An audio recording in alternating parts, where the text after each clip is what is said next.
The Seljuk family established a state in northeastern Iran when Omar Khayyam was around 6 years old. So the rest of his life was lived during the period of Seljuk rule, and the Seljuks became one of the most famous and powerful dynasties in the history of Islamic Iran. The Seljuk control extended all the way from Syria across to northern Afghanistan and encompassed all of Iran, and particularly centering on northern Iran, cities like Isfahan, Ray, Nishapur, and Marv. The period of Seljuk rule is a period when northern Iran in particular undergoes serious disruptions and economic decline, and eventually migration of population. So the times in which Omar Khayyam lived were not as peaceful as it would appear if you just think of this as a period when you had a powerful ruler or a series of powerful rulers. One of the hallmarks of Seljuk rule was the unprecedented flowering of Persian language and literature. This was partly because of the adoption of Persian language as the language of the court and administration under the Seljuks, and partly due to the fact that we refer to as depopulation and urban decline. Depopulation of cities entailed the migration of Persian-speaking people to various lands, and migrating populations took their language with them, and everywhere they went, they produced literature in their mother language, which is Persian language. Some of the most distinguished works of Persian language that we have, Persian literature that we have, date to the 11th and 12th centuries, and the wonderful poetry of Khayyam, or the poetry that is attributed to Khayyam, also belongs to this period and should be seen within this cultural context. Seljuk dynasty represents the rise of Sunni orthodoxy to power. This was rather problematic for a man who was a free thinker, a defender of rationalism, who saw the jurists, very orthodox jurists, had gathered around the center of power, and they were systematically stifling free thinking, in particular philosophy and peripatetic philosophy.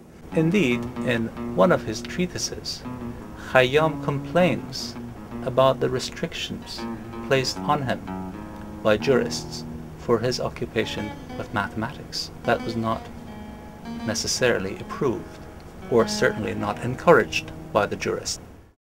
قومی متفکرند اندر ره دین، قومی به گمان فتاده در راه یقین. می ترسم از آن که بانگ آید روزی کی بی خبرم، راه نه آن است و نه این.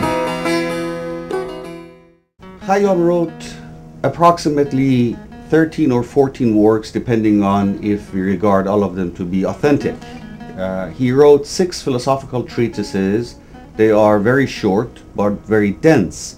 In his philosophical treatises, Khayyam elaborates and comments on Abyssinian philosophy, in particular Aristotelian themes within his thought, covering a wide range of topics from the existence of God to the existence of good and evil, concepts of necessity, causality, and so on.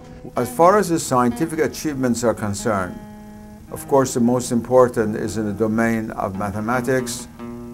His composition of the book on algebra, which brings to the peak the development of the science before modern times, and has played a very important role in the history of mathematics in both East and West.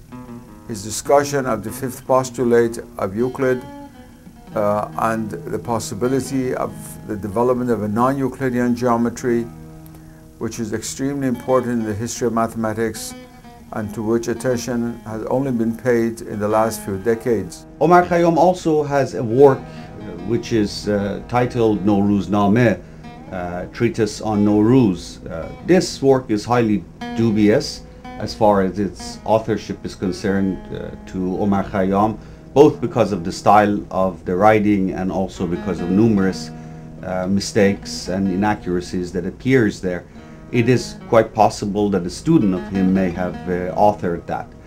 In either case, it is indicative of Omar Khayyam's interest in some of the Zoroastrian rituals with which he was familiar with. It was during his trip to Isfahan when Omar Khayyam met with the king, the young Seljuk Sultan Malik Shah, and his Grand Vizier Nizam al-Mulk. The king commissioned Omar Khayyam to design a new calendar, a much more precise one, and one that is essentially a solar calendar as opposed to traditional Islamic calendar, which is a lunar calendar. This calendar, which as of today is being used in not only Iran but much of the Persianite world, I should say, is far more accurate than the Gregorian calendar. One of the very interesting things we see here is that Omar Khayyam not only decided to design the new calendar as on the basis of the solar system, but also he kept the name of the Persian months, the Zoroastrian months.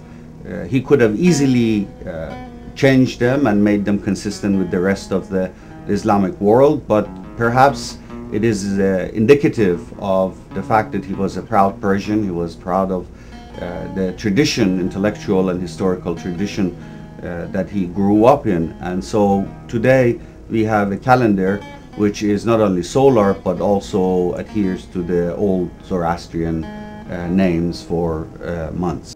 یاران به مرافقت چو دیدار کنید شاید که ز دوست یاد بسیار کنید چون باده خوشگوار نوشید به هم نوبت چو به ما رسد نگونسار کنید